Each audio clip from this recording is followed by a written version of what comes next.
On a beaucoup fait état quand Mark Carney partait. C'est arrivé 2 fois en direction de la Maison-Blanche pour une rencontre avec Donald Trump. On disait, c'est délicat à cause du personnage Donald Trump. Là, une autre mission très délicate, cette fois-ci avec la Chine. Bon, pas tant. Oui, un peu à cause du personnage, évidemment. L'homme très, très, très puissant, Xi Jinping. Mais plus largement, là, compte tenu de la relation récente du Canada avec la Chine, des particularités de ce géant, il y a là une mission certainement très, très, très délicate. Bon,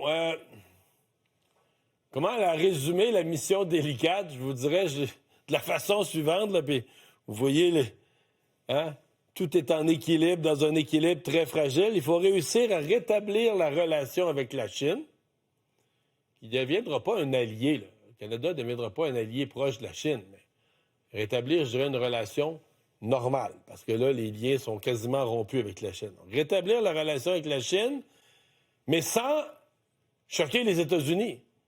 Parce que 2026, c'est l'année où on va renégocier l'accord de libre-échange Canada-États-Unis-Mexique, qui est probablement encore prioritaire sur tout le reste.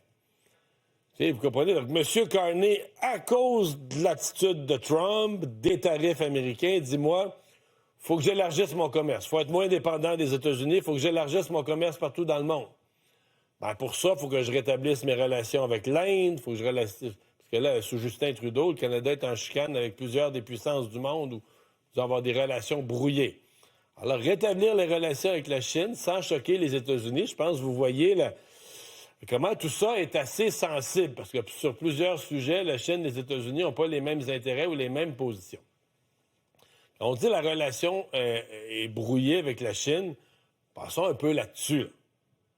Dernière rencontre au sommet. Dernière fois que le premier ministre du Canada s'est rendu en Chine pour une rencontre du même genre, décembre 2017.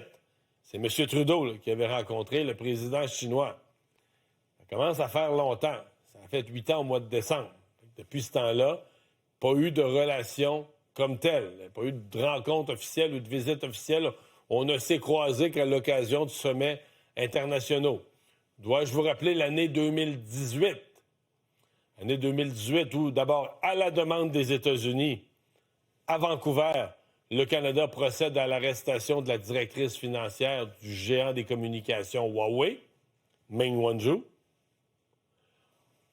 Mme Wanzhou est arrêtée. Les Chinois sont très, très choqués par ça, furieux de ça.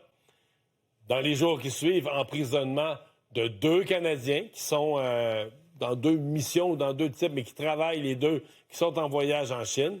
Les 2 Michael sont arrêtés. Et ce n'est qu'en 2021, la mémoire oublie, mais ce n'est qu'en 2021, là, tout ça est arrivé en 2018, tous ont été libérés. Le Canada a libéré Meng Wanzhou. Tout de suite après, les 2 Michael ont été libérés, mais tout ça s'est passé en 2021. C'est presque 3 ans, 2 ans et demi, presque 3 ans de cette tension où on gardait prisonniers des gens les uns les autres. Les Chinois étaient choqués de ce qu'on faisait. Le Canada était outré de ce que faisait la Chine. Évidemment, détention sans trop de procès, sans trop de procédures acceptables. La Chine n'a pas montré un grand respect des droits de l'homme. Et là, en 2022, vous allez peut-être vous en souvenir aussi, un solide accrochage dans les corridors du G20 entre Xi Jinping et Justin Trudeau.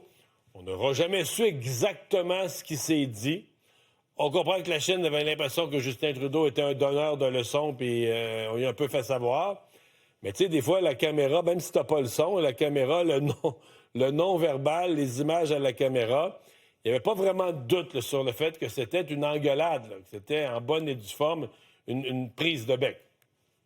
Donc, on en est où aujourd'hui, si on parle à l'arrivée à cette rencontre? Le Canada. Mais là, allons sur les choses commerciales très, très, très concrètes. Le Canada, pour suivre Joe Biden, pour suivre les États-Unis. Les États-Unis avaient mis des tarifs de 100 % sur les véhicules électriques en disant c'est pas juste, ils sont subventionnés par le gouvernement chinois, etc. Le Canada a suivi les États-Unis, a imité les États-Unis. À cette époque-là, on avait une bonne entente. Avec Joe Biden, il n'y avait pas d'attaque contre le Canada. Donc, on a appliqué 100 % sur les véhicules électriques. La Chine a été très choquée de ça, a répliqué. C'est le secteur agricole qui a payé au Canada. 76 de tarifs sur le canola, surtout la province de Saskatchewan, dans l'Ouest canadien, 100 sur l'huile de canola.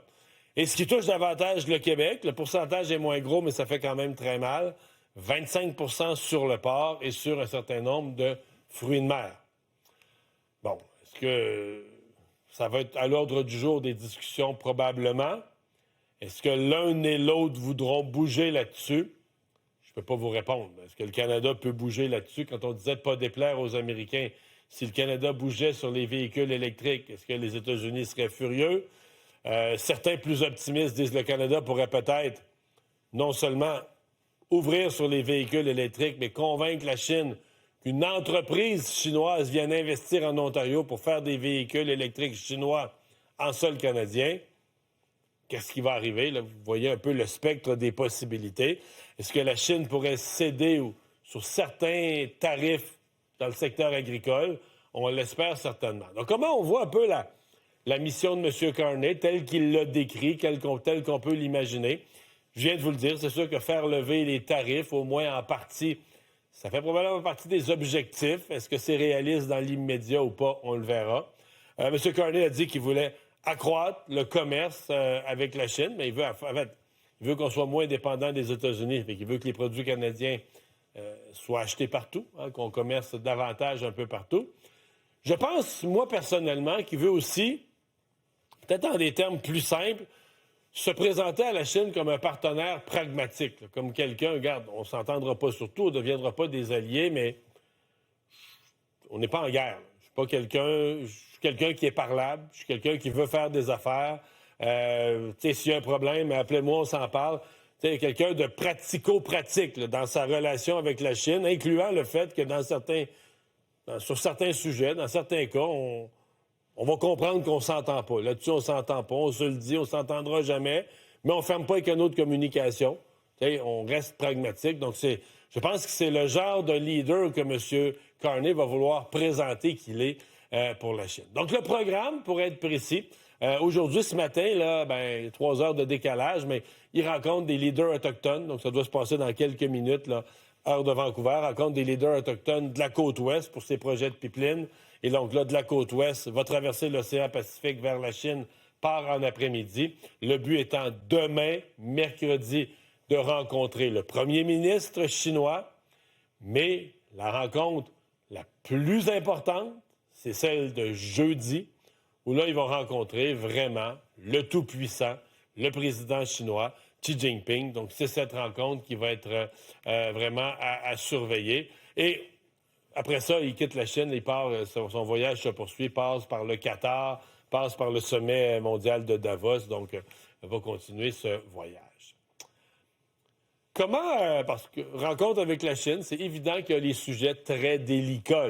La question des droits de l'homme, une question inévitablement délicate avec la Chine, question de l'Ukraine, de la Russie, des alliances qui sont pour nous inacceptables sur le plan des valeurs avec la Chine. Je pense que M. Carney va vouloir aborder franchement ces questions, mais rester fidèle aux positions canadiennes, mais éviter ce qui a été mortel pour Justin Trudeau, éviter de se poser en donneur de leçons. Rester fidèle aux positions canadiennes, les rappeler, aborder les sujets correctement, mais ne pas franchir cette ligne de se poser en donneur des leçons qui n'a pas été payant jusqu'à maintenant, là, pour peu qu'on veuille avoir une relation avec la Chine.